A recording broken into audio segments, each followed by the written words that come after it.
Kini ang aktual nga pagdakop nining mag-live-in partner ato sa buy-bust operation sa Purok Lovers Lane, Barangay San Jose sa Aurora, Zamboanga del Sur, Miyerkules sa hapon. Gipagawas sa mga operatiba silang sakyanan ng mga suspect nga sila si Alvin Academia, 45 anyos, o Catherine Cocos, 42 anyos, mga residente sa Iligan City.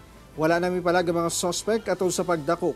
Nakuha gikan sa mga dinakpan ang 12 ka pakete sa gituuhang shabu o buy-bust money. Wala na mihatag og pahayag ang mga suspect nga magatubang og kasong paglapas sa RA 9165 o Comprehensive Dangerous Drugs Act of 2002. Ana sa usa ka libo ka magbanay ang nasunugan, human gilamoy sa kalayo ang gibana-bana nga na sa 600 ka panimalay sa Bungaw, Tawi-Tawi. Anong report ni Krisa Dapitan.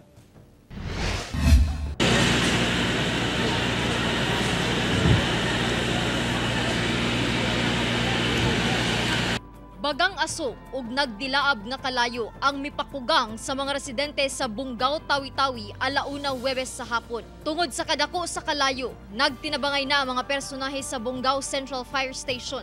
Mga kapulisan, lakip mga residente sa lugar. Sumala sa kabumberohan, daling mikatag ang kalayo tungod digkit ang mga panimalay ug sagad niini gama sa light materials. Midugang pa matud pa ang kusog na paghapak sa hangin. Nagsimula po yung bahay doon po sa sitio kahapan. Tapos nag-spread siya dahil malakas po yung hangin dito sa amin kahapon. Lakip sa naigo sa kalayo ang sitio kahapan, Parola Street, Salamat Street ug Fisheries Street. Apektado sab sa maong sunog ang main building sa Senior High School sa Tawi-Tawi School of Fisheries. Pasado alas 5 na sa hapon na deklarang fire out. Hinuon, walay natalang samdan o naangol atol sa sunog. Sumala sa MDRRMO, gibana-bana ang anaas sa 600 ka panimalay ang naugdaw sa sunog kung diin anaas sa dili moubos sa 1,000 ka magbanay ang nasunugan nga gilayong gihiklin sa evacuation centers. Nagpadala na po ng mga pagkain, mga ready to eat, mga kits for the time being. Ayun po naman nangyari ngayon. Profiling at the same time, pakain at the same time, releasing of relief goods. Sumala pa miabot sa kapin 60 million pesos ang danyos sa sunog. Padayon pa sabang investigasyon sa kabumberohan sa tinubdan sa sunog. Kauban si Alta Rosales sa kamera, ako si Krisa Dapitan para sa One Mindanao.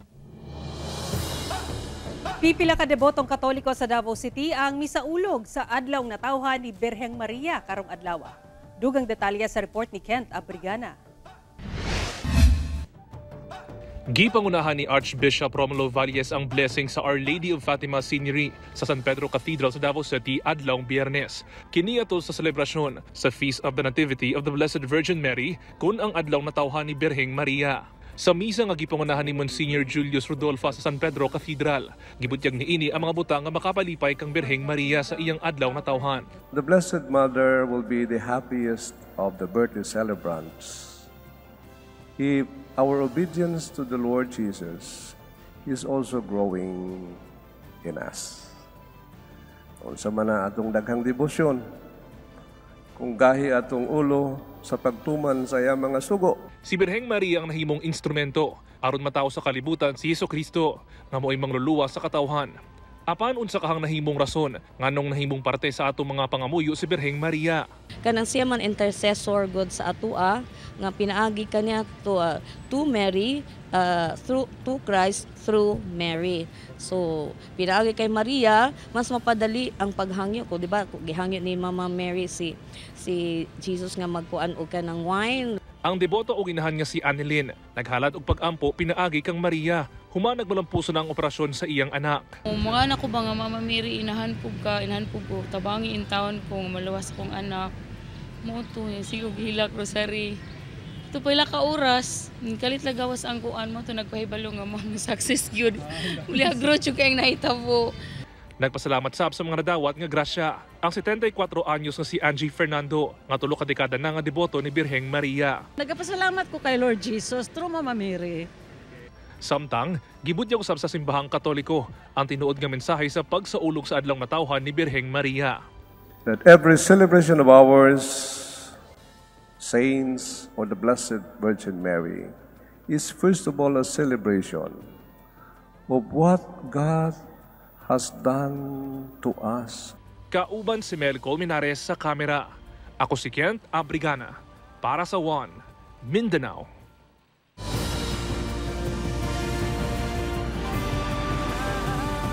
Ito ang GMA Regional TV, One Mindanao.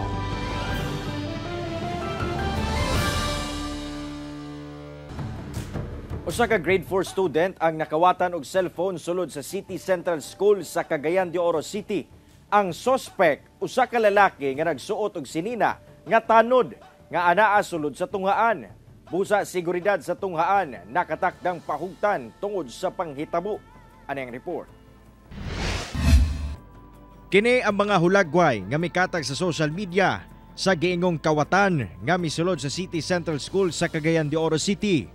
Ang suspect nakasuot og face mask nga itom og nakasuot og t-shirt nga adunay sulat nga tanod. Siya ang gitudlong mikawat sa cellphone sa usa ka grade 4 student sa mong eskwelahan. Gisubay na sab sa kadagkuan sa tunghaan ang mga CCTV cameras og nakita ang dagway sa suspect. Saysay matod pa sa biktima nga kalit misulod ang suspect sa ilang classroom. According sa testimony sa bata, ningon daw ako nga kanang tagaan takag 100. According sa bata, taga-takag 100, ibalhin ang kaang dito sa isa ka place. Nagpoint siya kaang. So ang bata, wala po siya malis. Tindog siya, sulod iyang cellphone sa bulsa. Ingon ko no, ang tigulang, according sa bata, ayaw sa bulsa isulod. Ihatag dito sa imong classmate, ako itong yung friend nga, doon sa iya. So nito upod siya, iya pong gihatag. And then paghatag niya, while gisugo siya transfer sa kaang, gikuha ang cellphone dito sa isa ka bata. Ang insidente nablatter na sab ngadto sa Kugon Police Station. Sigon sa kapulisan nga ila na kunong ginaimbestigahan ang mong panghitabo.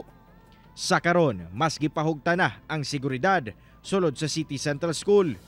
Sa kasamtangan, aduna sila'y tulo ka mga security personnel sa may entradang bahin sa tunghaan. Careful lang ta kung maghatag ta og mga gadgets sa itong mga anak. Ato pong pahimangnuan mga bata nga dili gyud mo basta-basta lang bitag talk to stranger.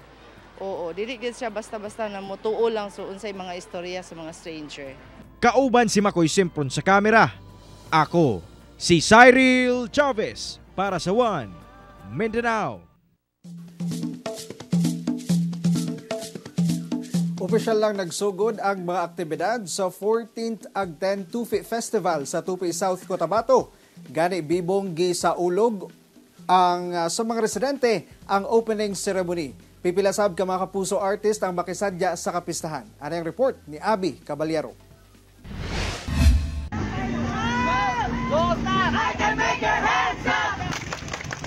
Naghiusa ang mga taga-Tupi South Cotabato atol sa opening ceremony sa 70th Foundation Anniversary o 14th Agtan Tupi Festival sa lungsod. Gani mabulukon ang nahimong parada asa may partisipar ang government ug non-government organizations, contingent sa mass dance competition, mga estudyante ug uban pa. Lauman matud pa ang makalingaw nga mga aktibidad ug talan-awon sa kapistahan sama sa Amazing Queen ug live band karong September 8. Color Fun Run, Dart Tournament ug mutya ng Tupi karong September 9, asa mangharana sa candidate si Asia's romantic balladeer Christian Bautista. Sa September 10, dunay First Aid and Fire Safety Techniques Competition, Golf Tournament, Hip-Hop Dance Competition ug Bahay Kubo Competition sa matag barangay.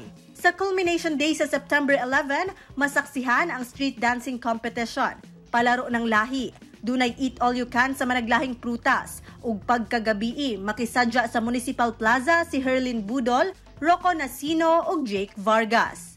Busa kita kits mga kapuso. Kini si Abby Caballero para sa One Mindanao. 5 ka miyembro sa Abu Sayyaf Group ang misurrender sa kasundaluhan sa Isabela City sa Basilan. Bit-bit ang ilang nagkadiyang armas, misurrender ang 5 ka miyembro sa Basilan-based Abu Sayyaf Group members sa kasundaluhan sa Barangay Tabyawan sa Isabela City sa Basilan. Nailan ang mga misurrender nga sila si Ameng Lakibul Aham Sirul, 61 anyos, Musaifil Alam Sirul, 23 anyos, Jajilun Aranan Husin, Rajim Arakani Barahim, 28 anyos, ug Arman Kahaki Misa, 24 anyos. Ipailawom sila sa Enhanced Local Integration Program o ECLIP sa kagamhanan alang sa cash assistance ug livelihood packages.